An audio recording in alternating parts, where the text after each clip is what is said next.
Hello tout le monde, j'espère que vous allez bien. On se retrouve aujourd'hui pour que je puisse vous parler du matériel nécessaire quand on débute dans la couture.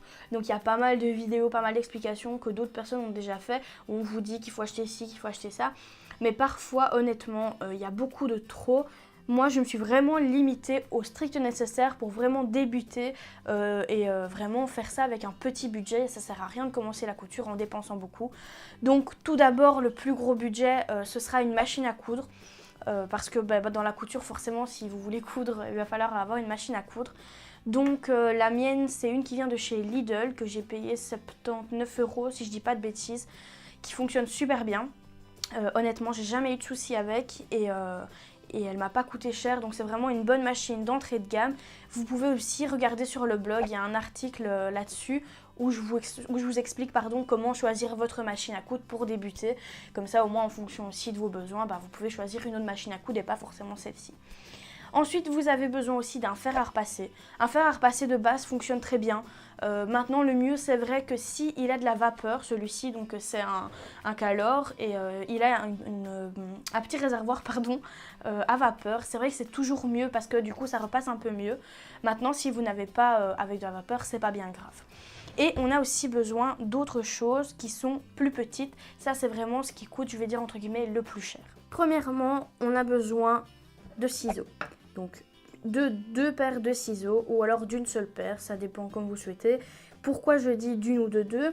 Parce que parfois on va vous dire qu'il ne faut pas couper le papier, donc c'est-à-dire vos patrons, avec les mêmes ciseaux que vous coupez votre tissu. Moi j'ai toujours fait les deux, ça n'a jamais posé problème. Maintenant vous êtes libre de faire ce que vous voulez. Donc en premier lieu on a ce ciseau qui est un ciseau tailleur, donc c'est un ciseau exprès pour tissu, mais vous pouvez aussi couper le papier, honnêtement, moi je le fais, comme je vous dis, ça ne change rien. Donc qui est très important à avoir parce que ça coupe ultra bien, je sais pas si c'est français ça, mais c'est pas grave, ça coupe vraiment bien vos patrons, vos tissus. Ensuite, vous avez besoin d'un ciseau papier, ça coûte pas très cher, on peut vraiment acheter ça partout. Ça, c'est plus pour couper tout ce qui est patronage. Encore une fois, vous pouvez faire les deux avec un seul, mais moi, je primerais plus d'acheter un ciseau tailleur pour couper le tissu et le papier que d'acheter un ciseau papier parce que le ciseau papier coupera moins bien votre tissu. Donc ça, c'est mon petit avis à moi. Ensuite, vous allez avoir besoin aussi de fil pour coudre. Donc ici, moi, ce que je vous conseille, c'est avoir un fil blanc, un fil noir. C'est vraiment les couleurs de base que je vous conseille dans un premier temps. Après, vous verrez que vos fils, voilà, vous allez avoir une grosse réserve au fur et à mesure. Je vous conseille aussi d'avoir des canettes. Pourquoi avoir plusieurs canettes? Tout simplement parce que vous allez devoir avoir une canette de noir constante et une canette de blanc. C'est vraiment les deux couleurs que vous allez le plus utiliser dans la couture. Et puis avoir d'autres canettes sur le côté de couleurs différentes. Ça s'achète en mercerie. Et même, on va vous mettre de toute façon tous les liens ici en dessous. Vous allez pouvoir, bien évidemment, aussi les acheter sur Internet si vous le souhaitez. On aura également besoin de découpe vite parce qu'on n'est pas à l'abri d'une erreur. Et tout grand couturier découpe aussi, donc voilà. Il existe différents découpes vides, donc moi ici j'en ai mis 3. Il y a celui-ci. Donc il y en existe bien plus que 3, rassurez-vous, il y en a vraiment plein, il y en a des designs, etc. Je vous ai vraiment mis les basiques. Donc ici c'est un gros, il est quand même assez gros et assez rond. Alors honnêtement moi j'aime pas trop parce que je trouve qu'il est pas, qu'on le prend pas bien en main en fait. Donc voilà, c'est mon avis, mais après chacun teste et chacun voit lequel il préfère. Ensuite on a celui-ci qui est mon préféré parce qu'il est large mais il est plus plat. Donc je peux vraiment travailler beaucoup mieux avec. Encore une fois, chacun son avis. Et celui-ci, vous l'avez dans vos machines à coudre. En fait, la plupart du temps, quand vous achetez une machine à coudre, vous avez celui-ci qui est accompagné également d'une petite brosse. Ces petites brosses-ci, en fait, c'est tout simplement pour venir retirer les poussières au niveau des griffes de votre machine, mais aussi au niveau de la canette et du boîtier. Donc là, c'est juste en dessous où vous mettez votre canette. La plupart du temps, il y a des poussières, donc c'est super chouette d'avoir un petit pinceau comme ceci. Ensuite, hop, ça c'est fait. On a ici des rechanges donc pour votre aiguille de machine à coudre. Alors parfois les gens vont peut-être vous dire vous allez devoir acheter plein d'aiguilles, c'est-à-dire des aiguilles jersey, des aiguilles pour le cuir, des aiguilles pour vraiment plein de choses. Mais dans un premier temps, ayez ne fût-ce que juste un paquet d'aiguilles standards. parce que dans un premier temps, vous n'allez pas coudre des matières de dingue, vous allez commencer par vraiment la base.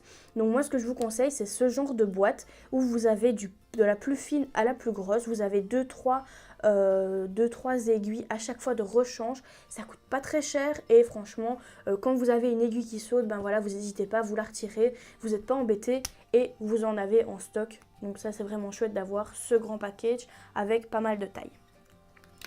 Ensuite, vous avez l'aiguille. Donc là, c'est pas du tout une aiguille machine, c'est une aiguille pour coudre à la main. Parce que oui, même si on a une machine à coudre en couture, on coud aussi à la main. Même pour fermer, par exemple, certaines choses, des accessoires, des coussins ou quoi, on va fermer à la main. Donc, une aiguille ou plusieurs aiguilles, c'est très important d'en avoir. Et encore une fois, pareil, ça coûte pas très cher et c'est très utile. Ensuite, on passe aussi à quelque chose d'ultra important, une craie. Alors la craie, vous allez me dire pourquoi c'est important, je peux couper sans avoir de craie. Alors oui, effectivement, on peut le faire, mais ça sera beaucoup moins précis. Avec une craie, on va vraiment être précis et suivre en fait, tout simplement comme si vous coupez dans une feuille un cœur sans avoir de traces sur votre feuille. Vous allez être moins précis que si vous aviez le dessin directement sur votre feuille. C'est pareil pour le tissu. Ça existe sous différentes formes. Vous avez donc la craie traditionnelle triangulaire ou carrée. On a aussi la craie avec une petite roulette ici et un petit réservoir de poudre juste au-dessus qui, elle, va tracer beaucoup plus finement. Et puis après, on a les fameux bics ou les fameux crayons textiles aussi qui peuvent faire le travail tout à fait correctement. Ici, j'en ai pas sous la main, mais moi, je travaille plus avec la craie, je préfère. Parce que je prends un coton, après, pour frotter ma craie, ça s'en va tout seul. Donc voilà, vous faites comme vous souhaitez pour ça. Mais la craie, honnêtement, moi, c'est ce que je préfère. Par contre, si vous utilisez de la craie, petit conseil, utilisez une blanche. C'est vraiment ce que je vous conseille. Les couleurs, elles sont bien, mais moi je trouve que ça laisse quand même des traces. Si vous ne lavez pas votre vêtement, ça part pas totalement, quoi. Ensuite, ultra important aussi, en fait je dis ultra important depuis tout à l'heure, mais tout ce que je vous montre est hyper important à avoir pour commencer, un mètre-ruban. Le mètre-ruban va vous servir à plein de choses. Il va vous servir pour reconnaître votre droit fil dans un tissu quand vous allez devoir couper vos patrons. D'ailleurs, vous pouvez retrouver cette vidéo dans les bases qui est vraiment bien pour pouvoir débuter, savoir placer correctement vos patrons. Ça va vraiment vous aider aussi à faire vos prises de mesure. Franchement, c'est un outil ultra multitâche. Je ne sais pas si ça se dit, mais voilà, franchement, c'est hyper intéressant d'avoir un mètre-ruban. Ça ne coûte pas cher non plus, on peut même trouver ça sur le marché parfois. Il y a des merceries sur le marché qui existent, donc voilà. Au niveau des pieds pour la machine, donc vous avez différents pieds. Tout d'abord, vous avez ce pied-ci qui est le pied point zigzag qui est dans les machines quand vous l'achetez en fait. Il est directement mis dessus. La plupart du temps, normalement, vous avez aussi ce pied-ci qui est le pied pour fermoir visible. Pas pour le fermoir invisible. Un fermoir invisible, ça, c'est très rare quand il est fourni avec. Mais s'il est fourni avec, il ressemble plus à ça. Donc ça, c'est pour invisible. Mais voilà, encore une fois, celui-ci n'est pas forcément fourni avec. Mais si vous avez le pied fermoir là, c'est déjà pas mal. Ensuite, en fonction de votre machine, moi je vous ai pris les deux pieds boutonnières que j'ai. Donc celui-ci, je l'ai reçu avec ma machine mécanique et celle-ci avec l'électronique. Ça va dépendre de la machine que vous allez acheter. Mais vous avez un pied boutonnière. C'est hyper cool d'avoir ce pied parce qu'en fait, il fait le travail à votre place. C'est juste génial. Il a des petits crochets en fait ici qui permettent vraiment de tirer tout seul le tissu. Donc voilà, le travail est fait. En plus, vous pouvez même mesurer directement avec les petites gradations qu'il y a sur le côté la mesure de votre bouton. C'est vraiment génial d'avoir ce genre de pied. On va passer ensuite à autre chose qui est important mais facultatif. Pourquoi? Parce que pour moi, j'estime que si vous avez déjà ça, c'est-à-dire des épingles, c'est déjà super bien. Ça fera le travail parfaitement. Après, il est vrai que parfois les épingles plient le tissu, gondolent le tissu, donc ça fait quelques défauts.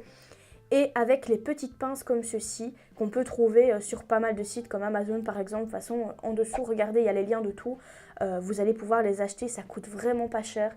Moi j'ai acheté un paquet de 30 ou 50 je pense, je ne sais plus exactement combien il y en avait. J'ai payé ça même pas 5 € je pense, même pas, vraiment c'était vraiment pas cher. Et ça fonctionne hyper bien et alors ça tient super bien, d'ailleurs oui ça fait très mal, ça tient vraiment bien votre tissu, donc ça c'est chouette à avoir. Mais dans un premier temps, si vous avez des épingles, c'est très bien.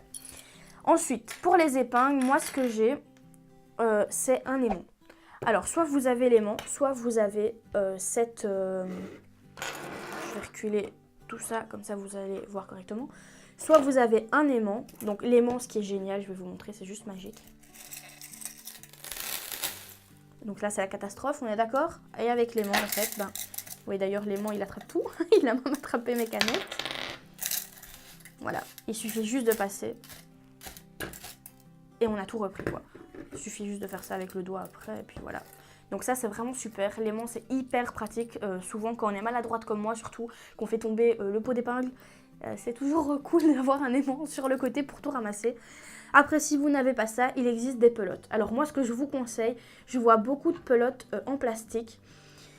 Moi, je suis pas trop fan. Pourquoi? Parce que je trouve ça pas très solide. Ça coûte quand même un petit peu cher et c'est en plastique et au final, elle va casser au bout de quelques temps.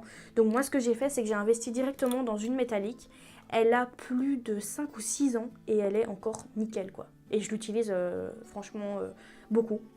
Donc moi, je vous conseille d'investir à la limite dans une